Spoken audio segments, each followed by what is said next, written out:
Em menos de uma hora de viagem vindo de Hong Kong de barco, nós chegamos a Macau. Já dentro da barca a gente pode ver as pontes antigas e as placas no idioma de Camões. Os portugueses começaram a desembarcar no local onde hoje fica a cidade em meados do século XVI, cerca de 50 anos após sua chegada ao Brasil. Macau, por sua posição estratégica, atuava como entreposto entre a Índia, a China e o Japão. Em 1573, a presença de portugueses no local era tolerada, embora não fosse legal. Mesmo assim, já havia diversos traços da presença desses comerciantes europeus, e a partir daquele ano, o que o governo fez foi apenas legalizar a presença dos entrepostos portugueses e, claro, receber sua parte em pesados impostos, que ninguém é besta. Estava criado o primeiro entreposto comercial europeu na Ásia. Em 1887, o governo português forçou o enfraquecido governo imperial da China a assinar um tratado que garantia a ocupação perpétua da região por Portugal e outros detalhes do seu interesse. Enfim, Macau estava sob o completo domínio português. Como se pode imaginar, a população chinesa de Macau não ficou nem um pouco satisfeita com a presença dos portugueses em seu território. Afinal, como ocorreu no Brasil, as terras da cidade tinham moradores antes da chegada dos europeus e, portanto, estes seriam os verdadeiros donos da terra. Essa história a gente já conhece. Durante a Revolução Maoísta da China, os rebeldes comunistas se insurgiram contra a administração portuguesa e em dezembro de 1966 ocorreu o motim 123.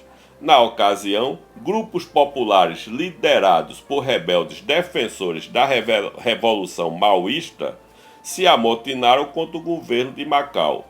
Apesar do motim ter sido controlado, a situação na colônia era de instabilidade e muitos portugueses abandonaram a cidade. Os chineses locais adotaram a política dos 3 nãos: não pagar imposto, não fornecer serviço público aos portugueses e seus descendentes e não vender produtos a eles. Finalmente, o governo macaense acatou as reivindicações da comunidade chinesa e assinou o acordo renunciando à ocupação perpétua de Macau. Outro local bastante visitado em Macau é o Templo de Amã, a deusa do céu. Assim como a Igreja de São Paulo, o complexo é marcado pela variedade de estilos e influências. No local há 5 pavilhões cercados de áreas verdes, cada um reservado ao culto de uma divindade, mostrando a tolerância entre as crenças budistas, confucionistas e outras. As 5 estruturas foram construídas em épocas distintas e a mais antiga data de 1488, tendo a configuração atual sido finalizada em 1828.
Bom, e o que temos para fazer em Macau?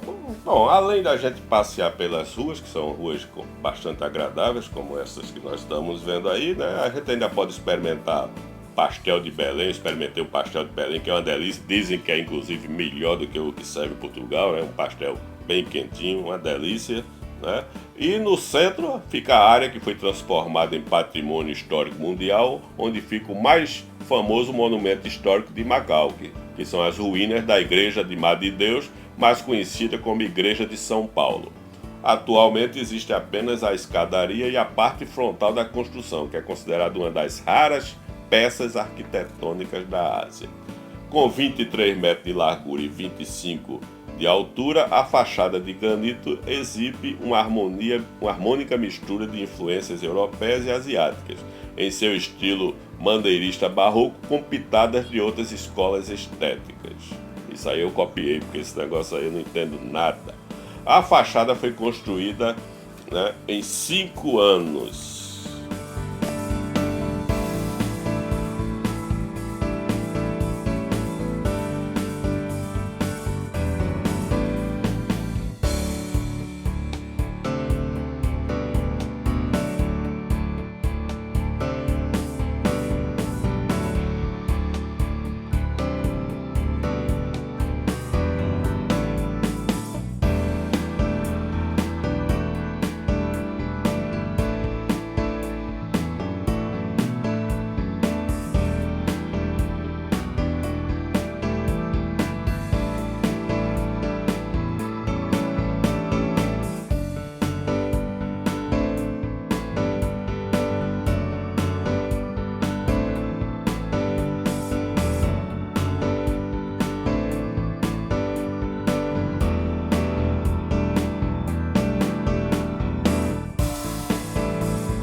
Macau vem sofrendo grandes transformações desde que saiu do controle português para o chinês.